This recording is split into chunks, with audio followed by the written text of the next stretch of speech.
ان کا کہنا یہ ہے، عقیدہ ہے، یہ کہنا نہیں ہے کہ مشائخ اور بزرگوں کی روحانیت سے استفادہ اور ان کے سینوں اور قبروں سے باطنی فیوز کا پہنچنا سو بے شک صحیح ہے۔ بتائیے اللہ کے بندوں، قبر پرستی کے لیے یہ اس سے بڑا کوئی ظلم ہوگا؟ اور اس کے اوپر سارے بڑے سے بڑے ہیں، قاسم نانوتوی سے لے کر آج تک جتنے گزرے ہیں سب نے اس عقیدے کے اوپر ساتھ کہا ہے، یہی میرا عقیدہ ہے۔ شاہ ولی اللہ نے اس کو آپ کے سامنے آ چکا ہے کہ بالکل اپنے بات کے متعلق بھی کہ ان سے قبر والے بھی فیض حاصل کرتے تھے اور یہ بھی قبر والوں کو تلقین کرتے تھے، ان کے باپ بھی اور شاہ ولی اللہ بھی۔ اور وہی عقیدہ مشائخ اور بزرگوں کی روحانیت سے استفادہ اور ان کے سینوں بھئی توجہ کا معاملہ اور قبروں سے باطنی فیوز کا پہنچنا سو بے شک صحیح ہے، مگر اس طریقے سے جو اس کے اہل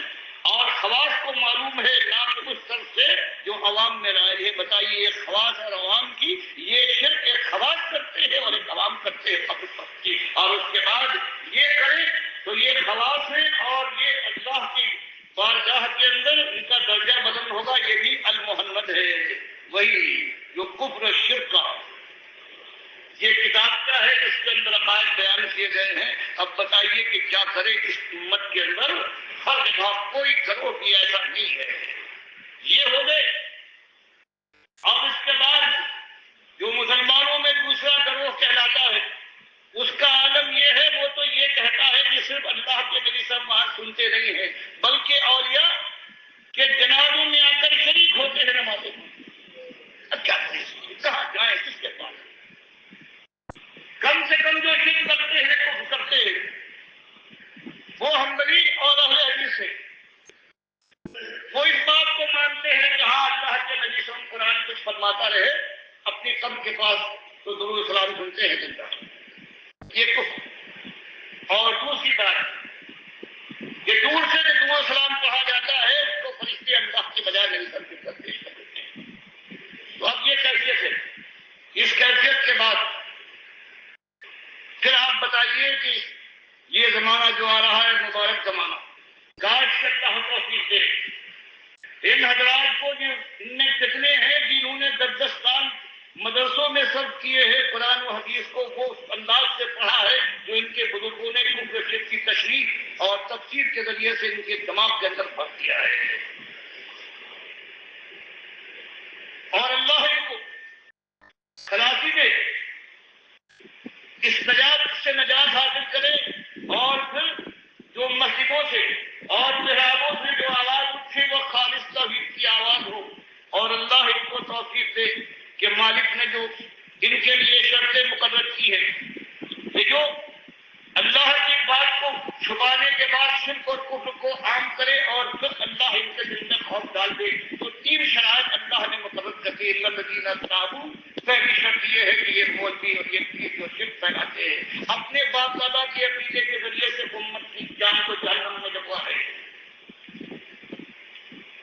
وہ پہلی بات یہ کرے کہ توبہ کرے، اور دوسری بات یہ ہے اسلحو، اور پھر اپنی اصلاح کر لیں، وہ بینو، اور پھر کھلے عام جس طرح سے انہوں نے شرک اور کفر پھیلایا تھا یہ عقیدے عام کیے تھے، واضح کرے کہ ہم توبہ ہے پروردگار سے معافی مانگ چکا ہوں، یہ کفر شرک ہے، باپ دادا اور بزرگوں کی پیروی میں یہ سب میں نے کیا ہے، اللہ مجھے معاف کرے، اور پروردگار تم نے جو زندہ رہ گئے ہیں جو جہنم میں میری دیر پہنچ گئے ہیں اللہ اس کے وبال سے مجھے بچائے، میں توبہ کرتا ہوں، گھبراتا ہوں، اور میرے بھائیوں تم اپنی جان کو بچاؤ، جہنم کی آگ سے کفر شرک کے بعد کوئی عمل تمہارے کام نہ آئے گا۔ تو اب یہ نبوت اس وقت امت کی اندر یہ ہے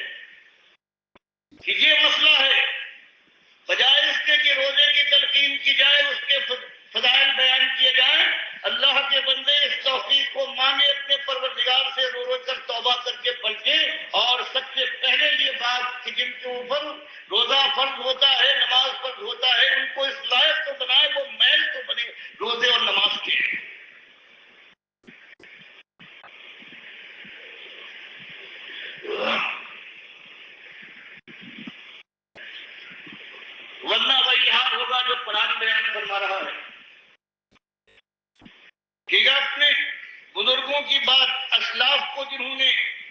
مان لیا ہے کہ اللہ اور رسول کی جگہ پر جو یہ کہہ دے وہی ان کی بات ہے. کہتے ہیں تکلیف واجب ہے. جو بزرگ کہہ گئے ہیں بس یہی ہے, آنکھ بند کر کے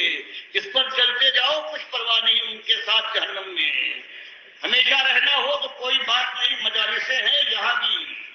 ان کے ساتھ رہے گے اور وہاں بھی ہمیشہ ساتھ رہے گے, کچھ پرواہ نہیں آپ کو. ہم بھی کوشش کریں گے کہ کی جائے باری کر کے, اور وہ بزرگ ہمیں راستہ بتائیں گے. مالک نے یہی بات بیان کی ہے سورہ صاد میں کہ آج ایمان کی قیمت نہیں ہے. آپ کی مخاطب اس قوم کے اندر جو اپنے کو منسوب کرتی ہے ہمارے خلیل ابراہیم کے ساتھ, جو حنیف تھا اور جو شرک کے شائبے سے اس کا ایمان تھا, اور آج یہ کہتی ہے کہ ان بزرگوں کے طریقے پر چلیں گے اور کوئی چیز نہ چھوڑیں گے, چاہے پورا زور لگا دیں اور اللہ کا نام لے کر ہم کو گمراہ کرنے کی کوشش کرے اور اپنی اس حالت کے ڈنکے پیٹے, ہم آپ کی بات ماننے پر تیار ہیں. تو مالک اپنے نبی صلی اللہ علیہ وسلم اور ان کے ساتھیوں سے کہتا ہے کہ کچھ پرواہ نہیں ہے. یہ الزام تراشی کرے, یہ تہمتیں دھرے, یہ کفر اور ارتداد کی لعنت سے تم کو ملوث کرنے کی کوشش کرے, بزرگوں کا دشمن اور اسلاف کا عداوت کرنے والا شمار کرے, لیکن پرواہ نہیں ہے قرآن کی بات اور اس انداز سے جو قرآن کی تفسیر اللہ نے آپ کو بتائی. ہذا ذکر, یہ اللہ کی بات ہے, یہ یاد دہانی ہے, پورا سبق یاد دلانے کے لیے جو وعدہ کر کے توحید کا آیت ہے کہ الست بربکم قالوا بلی, تم نے کہا تھا. یہ ذکر ہے یاد دہانی کروانے کے لیے اللہ نے انبیاء کو بھیجا ہے, کتابیں اتاری ہے, آخری کتاب اور آخری نبی صلی اللہ علیہ وسلم کو بھیجا ہے, اور اس نبی کو بھی لائے گا جس کو اٹھا لیا ہے. اور اس وقت وہ آنے کے بعد سارا فیصلہ کر دے گا حق اور باطل کا. اور جو آج یہ حق کلے امنزار بنتے ہیں ان کی گردن ماری جائے گی جب توبہ نہ کرے. اس لیے حدیث بخاری مسلم میں آیا ہے کہ اس وقت دھرتی کی پیٹھ کے اوپر سوائے ایمانداروں کے ایک بے ایمان بھی موجود نہیں ہوگا, چاہے اپنے کو وہ کچھ کہنے والا ہو. بڑا یہ ذکر ہے, یہ اللہ کی بات ہے, اس کو کھل کر آنا چاہیے بے خوف ختم. اور کچھ پرواہ نہیں, چھوٹے تو کھانا پڑتی ہے اس راہ میں, زخم تو چاٹنا پڑتے ہیں شیرانہ باد. یہ راستہ ہی ایسا ہی ہے, جوان مردوں کا یہی شیوا ہے, لیکن انجام کتنا حسین کتنا پیارا ہے. وَإِنَّ لِلْمُتَّقِينَ لَحُسْنَ مآب, کہ یہاں پر شہید کر ڈالے جاؤ, کھانے تمہاری بھیڑ دی جائے, میدان جنگ میں تمہارا سر اچھلے, یا اللہ کے ساتھ ایمان کے اوپر تم مالک سے ملاقات ہو جاؤ, تو اس کے بعد متقیوں تمہارا ٹھکانہ صحیح معنوں میں اصلی ٹھکانہ ملنے والا ہے, اور وہ جنات عدن, وہ ہمیشہ کے گھنیرے باغات ہیں, مفتحۃ لہم الابواب. اور جب تم ان کے پاس پہنچو گے تو یہ دروازے کھلوانے کی ضرورت نہیں پڑے گی. اپنی بادشاہت اور جس کی وسعت کا عالم یہ ہوگا, چوڑائی آسمانوں اور زمین کی چوڑائی کے برابر ہوگی, بلکہ وہ تمہارے انتظار میں خوش آمدید کہنے کے لیے دروازے کھول کر تمہارا انتظار کر رہے ہوں گے. جنتوں کی یہ بہاریں تمہارے اوپر قربان کرنے کے لیے بے قرار ہوں گی, جیسے فرمایا وسیق الذین اتقوا ربهم الی الجنۃ